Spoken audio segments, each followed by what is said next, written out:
북한은 여러 가지 이제 자료를 보면은 크게 두 가지가 지금 심각한 것인데, 첫 번째는 식량 문제. 네, 두 번째는 이제 사상적인 문제, 네. 이념적인 문제가 무너지고 있다는 네. 거죠.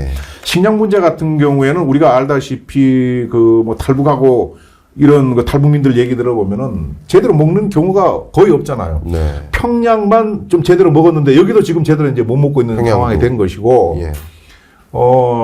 그 김정은이가 얼마 전에 이야기한 거 보면 이런 게 있어요. 경제 정책을 표방을 했는데 20 곱하기 10 정책을 실시하겠다 이렇게 이야기를 했어요. 네. 20 곱하기 10의 정책이 뭐냐? 매년 20개 군씩, 20개 군 있잖아요. 시군. 네, 네, 네, 네. 20개 군씩 지방 공업 공장을 조성을 해갖고 예. 10년 이내에 지방 인민들이 초보적 물질 생활 수준이 한 단계 격상되도록 하겠다 이렇게 이제 이야기를 했어요. 네. 도대체 무슨 소린가? 제가 이제 아는 탈북민한테 이제 여쭤보니까 그 초보적 물질이 뭐예요? 뭐겠습니까? 초보적 물질. 필수제죠, 필수제. 식량, 식량 같은 거. 네, 그게 뭐냐 하면은 간장 된장이라는 거야. 아, 그게 간장. 간장 된장이라 초보적 물질이. 그러니까 이게 지방이 평양은 보급이 돼도 그런 데로 괜찮은데 지방은 기본적인 간장 된장도 지금 보급이 안 되니까 뭐 쌀 이런 건 고사하고. 그렇죠. 인민들이 난리라는 거예요. 그걸 격상시키겠다는 얘기는 지금 안 되어 있다는 얘기. 그렇죠. 그다음 어마어마한 경제 정책인 줄 알았는데 간장 된장 공장 지어갖고 그만큼 이제 심각하다는 거죠. 그런 상황인데 요즘 이제 그 뭐 러시아하고 사이가 좋아갖고 포탄 미사일 같은 거 주고 식량 같은 걸 좀 받았다 그러는데 그게 인민들한테까지 가간다고 생각할 수가 없는 거죠. 이제 그런 측면에서 이 식량 위기가 상당히 이제 심각하고. 예. 두 번째는 이제 사상적인 문제인데 이것이 우리가 생각하는 이상으로 심각하다는 것이죠. 그럼 네. 이게 어제 오늘 일이냐. 우리가 그냥 느낄 때는 적어도 2020년 그때부터 김정은이가 심각함을 느꼈다고 저는 이제 보는 거죠. 네. 우리가 2020년 6월 달에 개성공단의 남북 연락 공동사무소가 폭파됐잖아요. 김일성이 네. 폭파시켰잖아요. 예. 그 과정을 한번 잘 볼 필요가 있어요. 2017년도에 북한이 그 미사일 이제 실험을 했을 때 네. 당시 이제 문재인 대통령이 당시 여당에다가 예. 대북 전단 살포 금지법을 좀 만들어라 국회에서 네. 그게 요구했어요. 예. 그 당시 야당이 결사반대했죠. 그게 안 됐어요. 그 지체되고 그러니까 2020년도 6월 달인가 김여정이가 어느 날 등장해갖고 야, 그 전단 그 빨리 그 만들어란 말이야. 대북 전단 살포 금지법 왜 자꾸 네. 전단 날리니? 네. 그거 안 하면은 내가 개성공단을 철거하든지 남북 공동연락사무소를 폭파하든지 아니면 9.19 군사 합의를 파기시킬 테니까 각오해라 이렇게 얘기를 했어요. 네. 네. 근데 법이라는 게 우리나라도 금방 안 되잖아요. 안 되죠. 그러니까 결국은 그 며칠 뒤에 우리가 봤던 남북 공동연락사무소를 폭파시켰단 말이에요. 그리고 그해 2020년 12월에 우리 국회에서 부랴부랴 당시 여당이 주도해갖고 대북 전단 살포 금지법을 통과시켰어요. 네. 전단 날리지 말라는 거예요. 그럼 북한은 얼마나 지금 그게 심각하면은 우리 전단, 그 전단이 말만 전단이지 네. 삐라만 가는 게 아니고 그게 달러도 딸려가고 네. 그 다음에 각종 우리 뭐 USB, CD 같은 게 들어가갖고 그게 막 전파가 되거든요. 네. 그게 심각한 거예요. 그리고 같은 12월에 북한에서는 반동사상 문화 배격법이라는 걸 만들었어요. 그 내용이 뭐냐? 쉽게 얘기하면은 남한의 어떤 영상이나 노래 같은 거, 드라마 같은 거 보거나 듣거나 하면은 너 뭐 교화형 내지는 사형시키겠다는 거예요. 네.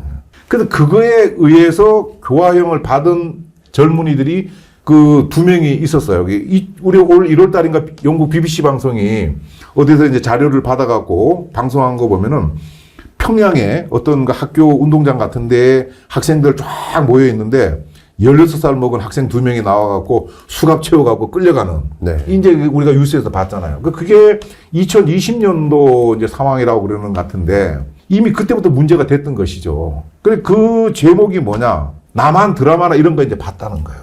그래서 이제 그런 거 보지 못하게 반동사상 문화 배격법이라는 걸 2020년에 만들었는데 그럼 이게 해소됐느냐? 안 되는 거예요. 그러니까 이제 2021년에 다시 청년들을 잘 이념적으로 잘 해야 된다는 법도 또 만들고 그것도 안 되니까 또 2022년도에는 만드는 것이 평양 문화보장법이라는 걸 만들었어요. 그게 뭐냐 하면은 쉽게 얘기해서 야 남한말 쓰면은 교화형 내지는 사형이야. 네. 오빠, 자기야, 사랑해 이런 말이 만연돼 있다는 거죠. 이제 그런 정도로 우리의 어떤 남한의 문화가 들어가갖고 북한의 이념을 이제 흔들어 놓고 있는 것인데 네. 이것이 김정은이가 볼 때는 내 왕조 체제가 참 붕괴될 수 있겠구나. 네. 이걸 심각하게 느낀다는 거예요. 그 우리가 생각할 때는 야, 삐라 하나 간다고 뭐가 문제가 될지 삐라 하나만 가는 것이 아니고 우리가 이제 휴전선 일대에서 가는 이런 전단도 있지만은 실제로 이제 중국 국경을 통해 갖고 이 사람 저 사람이 북한 자체적으로도 중국 왔다 갔다 하는 사람들이 수많은 영상을 갖고 들어간다는 거 아닙니까? 예. 네.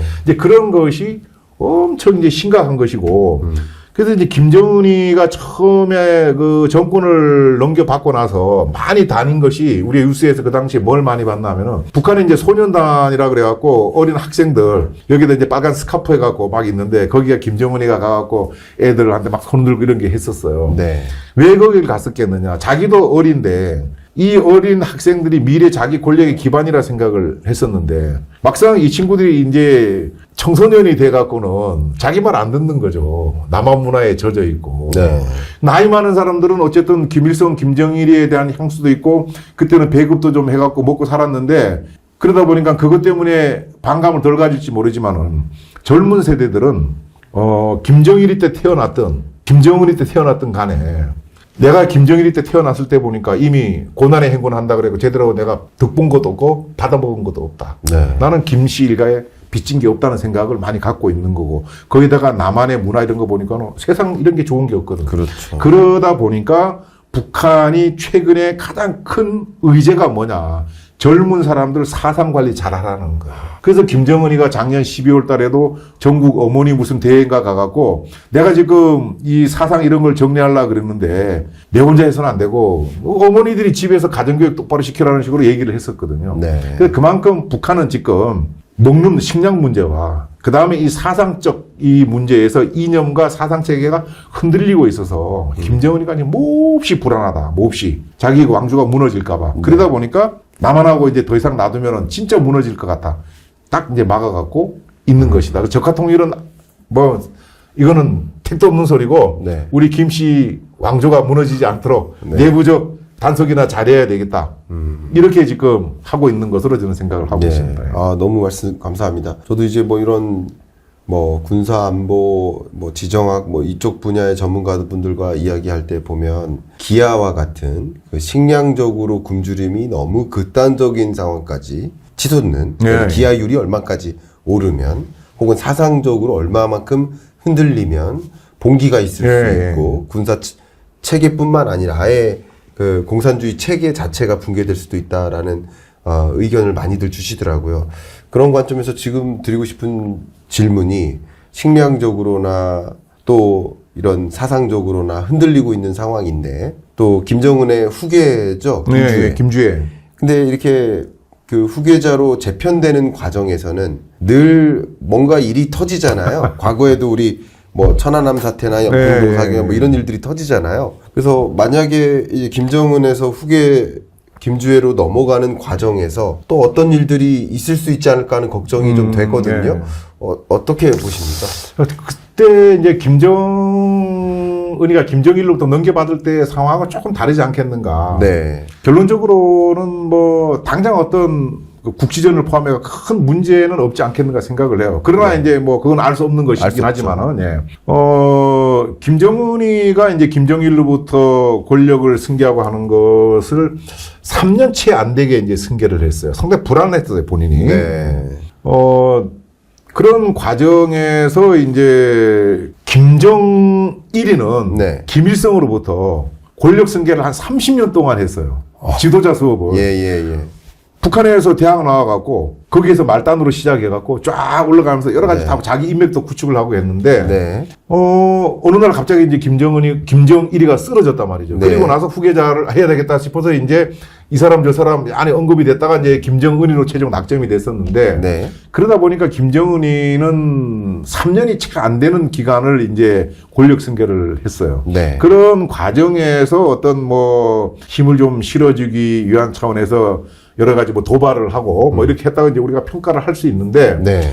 어쨌든 김정은이가 그렇게 되고 나서 자기가 느낀 것은 야 내가 갑자기 최고 지도자가 되고 나니까 너무 이게 기반이 허약하다. 네. 그러니까 결국은 불안하니까 모든 걸 다 가진 것 같은 자기 고모부 장성택이를 그냥 무자비하게 그냥 죽여버렸지 않습니까? 네.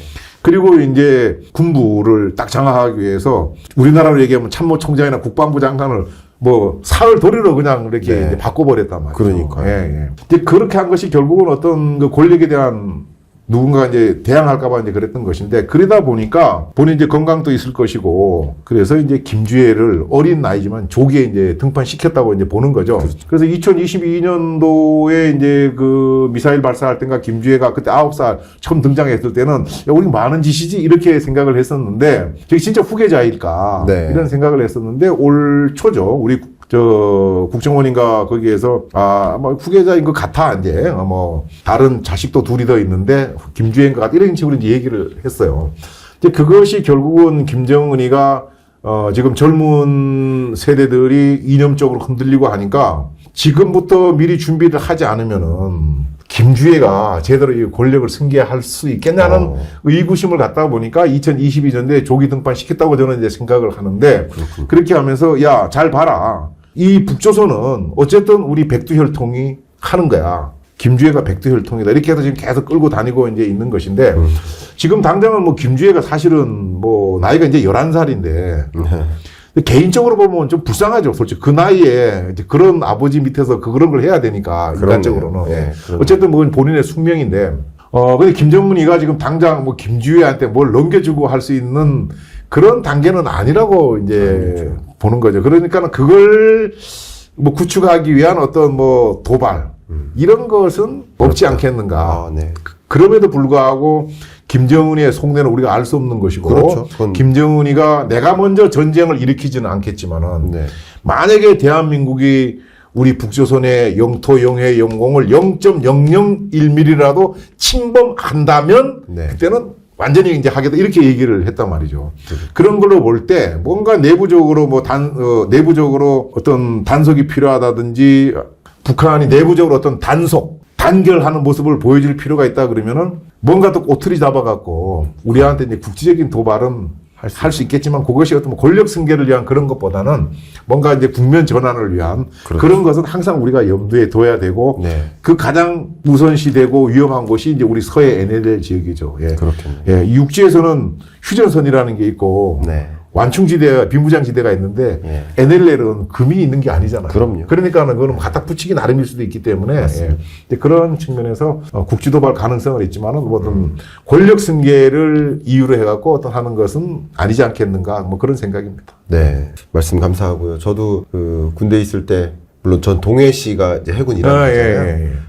거기가 제 근무지였는데, 안동함이 한 번은 이렇게 돌아서 평택항을 간 적이 있어요. 멀리 가셨네. 예, 한 번, 그게 3박 4일인가 걸립니다.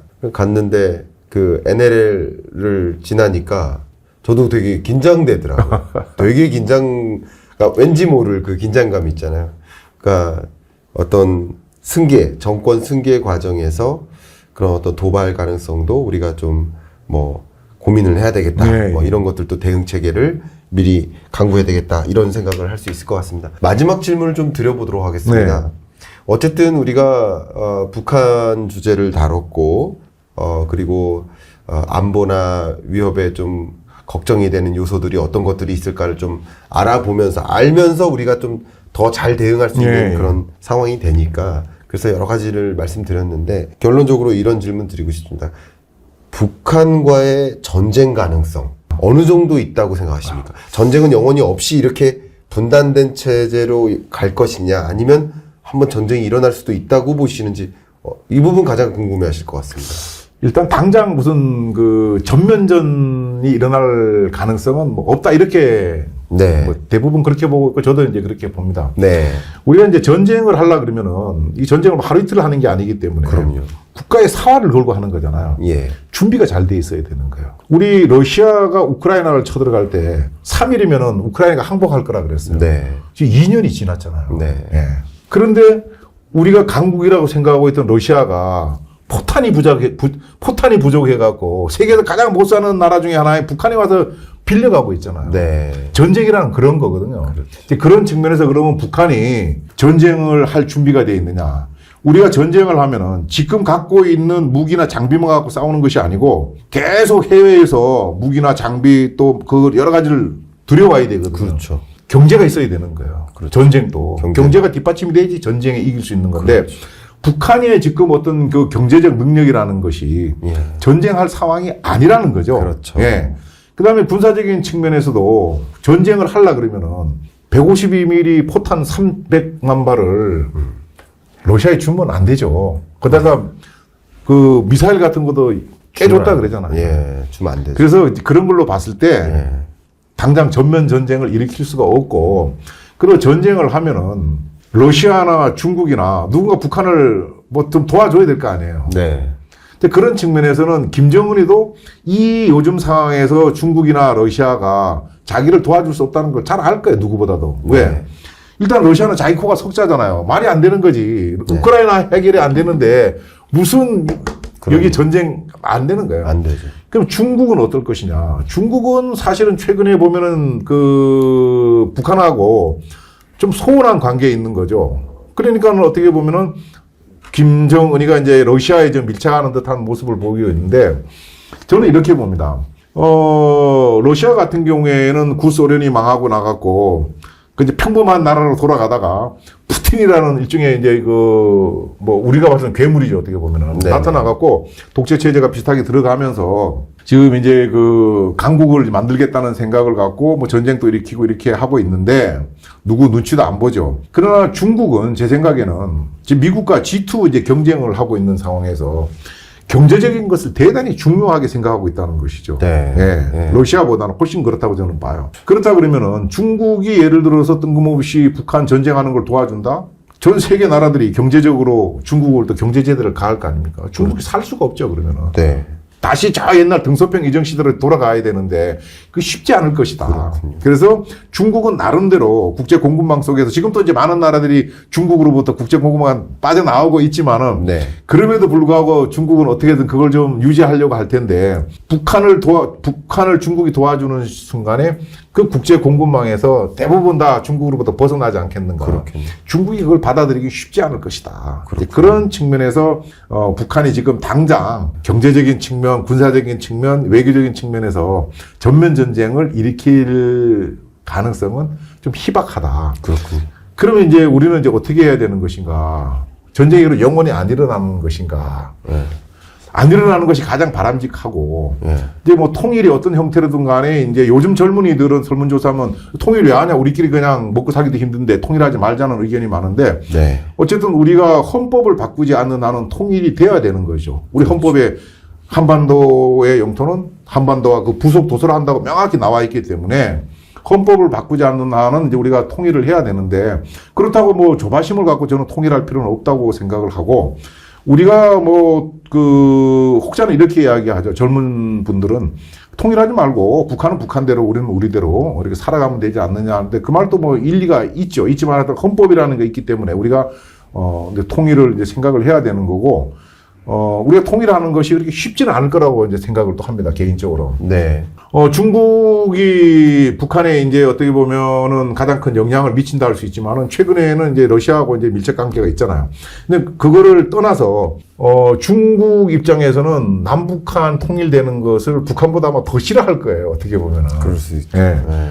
그래서 이제 우리가 한반도가 통일된다 그러면은 중국이 직접적으로 대한민국을 상대를 하지만은 그 이면에는 미국을 직접 상대를 해야 되는 이제 그런 복잡한 문제가 있기 때문에 그렇죠. 아마 가장 통일을 바라지 않는 나라가 중국이 아니겠는가. 예. 미중이 원하지 않겠죠. 제가 볼 때 미국보다도 중국이 훨씬 중국이 크다고 더 생각해요. 예. 원하죠. 미국은 사실은 통일이 돼도 우리가 뭐 대한민국이 압록강 두만강에 가갖고 중국하고 국경을 맞댔다 그래갖고 미국 본토에 가장 큰 무슨 문제가 생기는 건 없지 않습니까? 그렇죠. 그러나 중국 입장에서는 중국은 문제가 있네요. 예. 우리 한반도에 미군이 계속 주둔한다고 저는 주둔해야 된다고. 그렇죠. 통일 외에도. 예. 중국이 있고 러시아가 있기 때문에 못마땅한 것이죠, 그게. 그렇네요. 예. 예. 그러니까 그게 평양, 신의주, 함흥 여기에 미국 사드가 와 있는 것보다는 그냥 대한민국 남쪽에 있는 게 낫겠다고 그렇죠. 생각하는 것이 중국일 거기 때문에 절대로 통일되는 것을 원하지 않을 것이다. 그렇군요. 그런 측면에서 우리 통일이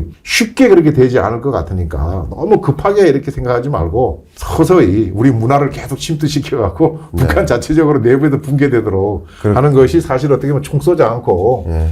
우리가 그 통일할 수 있는 방법이 아니겠습니까? 현재로서는 예. 통일이라는 목표가 있다라고 한다면 그 통일이 이행되는 그 시나리오가 말씀하신 북한 체제 자체가 자연 붕괴돼서 예, 예. 그래서 우리가 이제 평화 통일을 하게 되는 예, 예. 그런 뭐 방식을 네. 그래도 쉬운 건 아니에요, 사실. 그럼요. 예, 예. 그렇게까지 좀 생각을 해볼 수 있을 네. 것 같습니다. 자, 뭐 1시간 넘게 우리 장군님과 토론 아닌 토론을 했습니다. 물론 예비역 장군님이시고 예비역 병장 아, 예, 예. 뭐, 5대 장성. 병장과 장군의 뭐 수준 너무나 차이 나는 토론. 아닙니다. 무슨 말씀. 저도 많이 배웠습니다. 예. 무슨 말씀이요? 불안전 자산도 배우고. 아닙니다. 오늘은 뭐 경제 얘기를 많이 못해서 제가 일방적으로 북한에 대해서 우리나라 국방력에 대해서 많이 배울 수 있는 시간이었고 여러분들께도 정말 많은 도움이 되셨지 않을까 이런 생각을 해보면서 이상 마무리를 할까 합니다. 네네. 네, 여러분 들어주셔서 감사하고 오늘 토론에 임해주셔서 너무나 감사하고 아니, 불러주셔서 다음에 또 고맙습니다. 기회 되면 뵐 수 있도록 하겠습니다. 네네. 감사합니다. 네. 네.